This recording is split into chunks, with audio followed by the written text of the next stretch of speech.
J'aurais pu avoir un physique sec et musclé bien plus rapidement si j'avais suivi ces 5 étapes. D'ailleurs, je suis persuadé que tu ne fais pas correctement la quatrième étape. Avant d'aborder le thème du guide, je me présente rapidement. Moi, c'est Sofiane, j'ai 25 ans, ça fait 8 ans que je fais de la musculation. J'ai également fait 5 ans d'études en sciences du sport et je suis toujours en train de me former. Mon but, vous aider à devenir meilleur chaque jour et c'est pour ça que j'ai créé ce guide. Donc dans cette vidéo, je vais t'expliquer exactement les 5 étapes qui te permettront de perdre du gras et de prendre du muscle pour développer un physique sec et musclé, comme sur l'image que tu peux voir. Donc là, c'est vraiment une introduction. Comme tu peux le voir, il y a une pyramide et on a une barre du plus important au moins important. Donc le bas de la pyramide, c'est vraiment les fondations. Le haut de la pyramide, on pourrait dire que c'est de l'optimisation. Et justement, on va voir ces 5 étapes du plus important au moins important. Et à la fin de la vidéo, tu comprendras exactement en fait ce qui t'empêche de progresser et tu sauras exactement quoi mettre en place, quoi changer, quoi ajuster sur ton plan dès ce soir pour obtenir de réels résultats. Donc la première étape, ça va être l'adhérence. Donc bon, tu sais peut-être pas ce que c'est l'adhérence. En gros, l'adhérence, c'est tout simplement adhérer à ce que tu fais, tout simplement réussir à suivre un plan parce que t'aimes ce plan, t'aimes comment le plan est agencé pour toi. Donc cette adhérence, elle va te permettre d'être régulier. Elle va te permettre d'avoir une certaine régularité et ça, c'est vraiment la base. En fait, si tu as pas de régularité dans ce que tu fais, que ce soit en musculation, que ce soit dans d'autres domaines, par exemple, tu vas apprendre une langue, l'anglais, et que tu pas régulier dans l'apprentissage de l'anglais, en fait, tu sauras jamais parler anglais. C'est la même chose en musculation. Donc si tu pas cette régularité, en fait, ça sert à rien, tu obtiendras aucun résultat. Et ce que tu dois savoir, c'est vraiment que c'est pas le programme parfait qui donne des résultats, c'est celui que tu arrives à tenir sur le long terme. Donc, on prend 2 individus. Le premier individu, il a le programme qui est vraiment parfait, qui est parfait pour lui en fonction de sa morphologie, de ses points faibles, ses points forts, et cetera. Vraiment, c'est parfait, parfait. Mais il le tient, pas vraiment, il est pas régulier. Et on a un deuxième individu justement, qui a un programme qui est un peu nul, on va pas se le cacher, voilà le pire programme qui puisse exister, mais il arrive à tenir ce programme sur le long terme. Finalement, ce deuxième individu, il obtiendra beaucoup plus de résultats que le premier individu. Le premier individu, finalement, il va pas progresser, alors que le deuxième, il va progresser puisqu'il arrive à tenir quelque chose sur le long terme. Donc, en fait, tout simplement, ce que tu dois retenir, c'est que tu dois construire une routine durable, adaptée à ton emploi du temps, ton niveau, tes préférences, etc. Parce que finalement, si la routine, elle n'est pas adaptée à ton emploi du temps, tu vas pas réussir à être régulier. Si elle n'est pas adaptée à tes préférences, pareil, en fait, tu vas avoir du mal à adhérer à ce que tu fais et tu vas pas être régulier.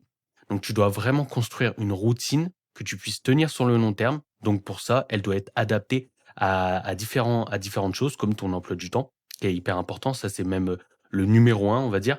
Ensuite, tes goûts, donc tes préférences. S'il y a des choses que t'aimes pas, en fait, tu vas pas le tenir, c'est logique. Mais il faut aussi garder du recul par rapport à ça. Il faut aussi savoir mettre des choses qu'on n'aime pas forcément à la folie. L'idée étant d'avoir, voilà, garder du recul par rapport à ça, ok? Donc, voilà, comme j'ai pu te le dire, en fait, au début, durant l'introduction, tu peux voir cette base comme le socle de la pyramide. Si finalement, le socle de la pyramide, il s'effondre, tout le reste s'effondre. Donc, tout le reste, c'est l'optimisation concrètement qu'on verra juste après. Donc ça servira à rien. C'est pour ça que la plupart des gens, en fait, n'obtiennent pas de résultats et stagnent. C'est tout simplement parce que, ils ont pas cette base. Ils arrivent pas à être réguliers et même s'ils ont le meilleur programme, même s'ils prennent des compléments, même si, même ça, ils obtiennent pas de résultats. Voilà. C'est aussi simple que ça. Deuxième étape, ça va être la balance énergétique. Donc la balance énergétique, c'est la relation entre tes apports caloriques et ce que tu dépenses. Concrètement, ce que tu consommes, donc quand tu manges, et ta dépense énergétique journalière, que ce soit en marchant, en faisant de la musculation, en faisant du cardio, en faisant un autre sport, peu importe. Donc ça, c'est la balance énergétique. Quand tu es en surplus, tu prends du poids. Quand tu es en maintenance, ton poids reste stable et quand tu es en déficit, tu perds du poids. À savoir que le poids, c'est pas du muscle, c'est pas du gras. En fait, le poids, c'est plein de choses. Ça peut être du muscle, du gras, de l'eau, le poids des aliments, ça peut être plein de choses. Donc, finalement, nous, ce qu'on veut, c'est perdre du gras et prendre du muscle. Donc pour ça, tu dois avoir une bonne répartition en termes de macros. Mais ça commence à devenir un peu de l'optimisation. Mais le fait d'avoir une bonne répartition en termes de macros, ça va te permettre d'améliorer ta composition corporelle, donc d'optimiser tes résultats, c'est-à-dire perdre du gras et prendre du muscle, plutôt que de perdre du poids et de prendre du poids, tu vois? Donc c'est ça qui est important, OK? Tu dois garder du recul par rapport, à prendre du poids, perdre du poids et cetera. Nous, ce qui nous intéresse, c'est vraiment perdre du gras prendre du muscle et c'est pour ça que finalement en maintenance, là le poids reste stable, mais ça veut pas dire que finalement ta composition corporelle ne s'améliore pas et c'est ce qu'on appelle justement une recomposition corporelle. Quand tu es en maintenance, en léger déficit, tu peux mettre en place une recomposition corporelle, c'est-à-dire perdre du gras, prendre du muscle et finalement ton poids il bouge pas forcément, mais ton physique il a totalement changé. Donc voilà, donc ça, c'est vraiment le deuxième pilier, la balance énergétique. Donc concentre-toi d'abord sur ton total calorique et ensuite tu pourras, voir un peu ta répartition en termes de macros, mais le plus important, ça reste ton total calorique. Troisième étape, volume, intensité et fréquence. Donc ça, c'est vraiment les facteurs principaux, excuse-moi, principaux pour l'hypertrophie, donc la croissance musculaire. Donc par rapport au volume, en général, d'après les études, il est conseillé d'avoir 10 à 20 séries efficaces par muscle par semaine. Donc efficace, ça veut dire de travail, hein. C'est pas des séries d'échauffement, c'est vraiment des séries de travail où tu pousses quand même, où il y a de l'intensité. Ensuite, par rapport justement à l'intensité, l'idée c'est de se rapprocher au maximum de l'échec musculaire tout en gardant une bonne exécution. Parce que c'est bien beau, on parle souvent de dire ouais, aller à l'échec, etc. Mais si t'as pas une bonne exécution, ça sert à rien. Bon, une bonne exécution, ça veut tout et rien dire. En réalité, avoir une bonne exécution, c'est à adapter en fonction de sa morphologie, car un exercice ne sera pas exécuté de la même manière d'un individu à l'autre. Et enfin, par rapport à la fréquence d'entraînement, moi je te conseille 2 séances par muscle par semaine. Donc c'est vraiment optimal pour la croissance et la récupération musculaire. Pourquoi 2 séances par muscle par semaine? Imaginons tu as 20 séries à faire pour les pecs, tu fais 20 séries sur une seule séance, à partir de la 10e série, tu es cramé et les 10 dernières séries vont servir quasiment à rien. Alors que si tu répartis ce volume en 2 fois dans la semaine, tu auras 10 séries le lundi par exemple et 10 séries le jeudi, bah finalement tes 10 séries du jeudi seront tout aussi efficaces que tes 10 séries du lundi. C'est pour ça que c'est beaucoup plus intéressant, de répartir son volume sur la semaine. Heu, bon, je pense que tu l'as déjà entendu, on parle souvent beaucoup de personnes disent, que ouais, l'alimentation, ça compte pour 80 des résultats et cetera. Dans le cadre d'une perte de gras, oui, l'alimentation, c'est 80. Parce que finalement, tu as juste à être en déficit calorique et à faire un petit peu de sport pour conserver ta masse musculaire, et perdre du gras. Mais par contre, lorsqu'on parle de prise de muscle, bah, en fait, c'est du 50-50 en termes d'alimentation et d'entraînement. Voire même l'entraînement, c'est peut-être un peu plus important en termes de prise de muscle. Parce que si finalement, tu fais pas de musculation ou du moins tu implémentes pas une surcharge progressive pour progresser de semaine en semaine et que tu te bases simplement sur l'alimentation, finalement, tu as pas de stimulus qui te permet de créer du muscle. Et c'est pour ça que quand on parle de prise de muscle, je dirais plus 50-50 alimentation-entraînement. Donc les 2 sont hyper importants. Donc voilà, parce que j'entends souvent, la chose, ouais, l'alimentation c'est 80. Non, quand on parle de prise de muscle, c'est du 50-50 et lorsqu'on parle de perte de gras et prise de muscle, c'est pareil, c'est 50-50. Mais si tu veux juste perdre du gras et pas forcément faire de la muscu, dans ce cas-là, concentre-toi à 80 sur ton alimentation. Ensuite, quatrième étape, la progression. Donc, s'il y a pas, de stimulus, croissant, si le stimulus reste constant, finalement, tu vas stagner et c'est encore une erreur que beaucoup font. Bah, en fait, ils font la même chose chaque semaine et du coup, ils progressent pas. Donc, tu dois appliquer la surcharge progressive. Qu'est-ce que c'est? Donc, c'est tout simplement augmenter sa charge de travail et son nombre de répétitions de semaine en semaine.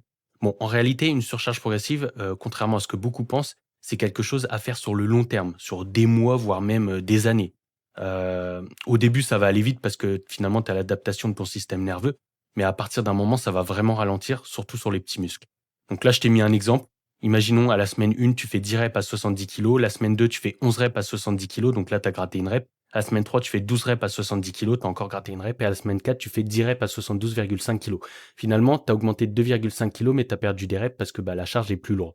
Et ainsi de suite. En fait, vraiment, l'idée, c'est tout simplement d'essayer de progresser de semaine en semaine. Et comme tu peux le voir, c'est assez long. En 4 semaines, on a seulement gratté 2,5 kilos. Mais ça, c'est vraiment une vraie surcharge progressive. Euh, Quand tu as un exercice depuis suffisamment longtemps, que ton système nerveux s'est adapté, bah dans ce cas-là, c'est vraiment à partir de ce moment-là où tu progresses, tu prends du muscle.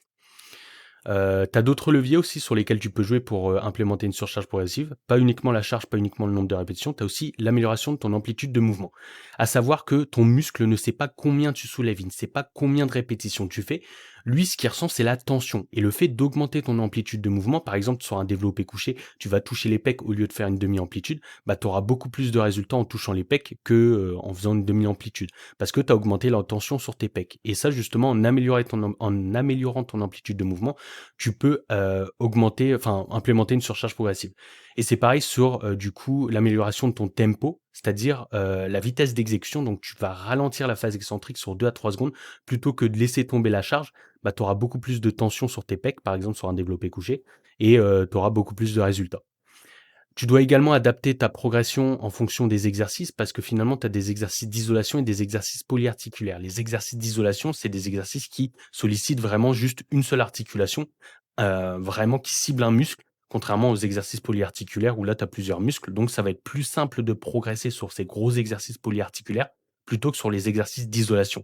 Donc voilà, ne panique pas si tu galères à progresser sur tes curls aux haltères, sur tes élévations latérales, c'est totalement normal, c'est extrêmement long de progresser sur ces exercices, contrairement à la presse, au développé couché ou à d'autres gros exercices. L'objectif, en fait, c'est tout simplement de progresser dans la qualité du travail et pas juste sur le poids soulevé. Nous, ce qu'on veut, c'est vraiment garder de la qualité parce qu'il y a beaucoup trop de personnes qui se concentrent sur soulever lourd, se concentrent trop sur la charge de travail et finalement, ils dégradent leur exécution, ils progressent pas, ils finissent par se blesser. Là, l'objectif, c'est vraiment de garder une très bonne exécution. C'est pour ça que c'est intéressant de se filmer aussi de temps en temps et tout simplement d'essayer de progresser en charge, en répétition, en amplitude, et cetera.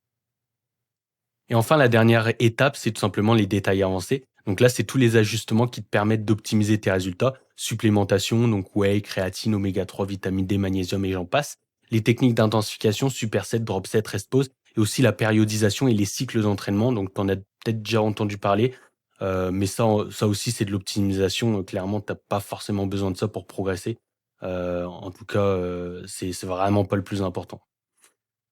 Donc voilà, donc ce que tu dois retenir concrètement, c'est dans un premier temps, tu dois être régulier et constant dans tes entraînements et ta nutrition. Si t'as pas ça et que tu as le reste, bah en fait tu progresseras pas. Tu as beau avoir les 4 points, les 4 étapes suivantes, si t'as pas la première étape, tu auras aucun résultat. Deuxième étape, tu vas adapter ton total calorique en fonction de tes objectifs. Donc vraiment, concentre-toi sur ton total calorique dans un premier temps et après, tu pourras te concentrer sur ta répartition en termes de macros pour optimiser la perte de gras et la prise de muscle. Troisième étape, adapte ta fréquence, ton volume et ton intensité en fonction de toi. Quand je dis de toi, ça veut dire tout simplement en fait de ta capacité de récupération, de tes objectifs, etc. Donc là, je peux pas te donner plus de recommandations puisque je te connais pas personnellement. Mais l'idée étant vraiment d'adapter tout ça en fonction de soi. Quatrième étape, essaie de faire mieux de semaine en semaine pour pousser ton corps à changer. Si tu n'essayes pas de faire mieux, si tu ne donnes pas une raison à ton corps de changer, il ne changera pas. C'est aussi simple que ça. Et enfin, la dernière étape, dès que tu as tout ça, tu peux commencer à optimiser, à prendre des compléments, à mettre en place des techniques d'intensification. Mais dans un premier temps, mets en place les 4 premières étapes, sinon la dernière étape, elle servira à rien. Donc voilà, en tout cas, si tu galères à perdre du gras et à prendre du muscle, moi, je peux clairement t'aider. Comme j'ai pu aider Noah qui stagnait depuis des années à enfin développer un physique sec et musclé, ou encore Steven qui galérait à perdre du gras et, comme tu as pu le voir, il a perdu du gras, pris du muscle et développé un physique plutôt athlétique. Ou encore David, qui a perdu quand même plus de 14 kilos. Donc là, il a quand même, un physique, plutôt en V, assez musclé, assez sec. Donc voilà, si, c'est quelque chose qui t'intéresse, on peut s'organiser un appel, donc pour discuter de ta situation actuelle, de la stratégie que tu as mise en place et moi, je te partagerai ce que personnellement je mettrai en place pour t'aider à atteindre tes objectifs. Je t'expliquerai également comment je travaille afin de voir si c'est quelque chose qui pourrait te correspondre et si je peux clairement t'aider à atteindre tes objectifs ou pas. Cet appel, il t'engage à rien. C'est vraiment l'occasion de faire le point sur ta situation actuelle. Donc, si tu es intéressé, n'hésite pas à cliquer sur le premier lien Calendly dans la description, ou tu peux m'envoyer un message sur Instagram si tu as des questions. Je me ferai un plaisir de te répondre. En tout cas, j'espère que cette vidéo t'aura aidé. Moi, je te dis à la prochaine pour une prochaine vidéo.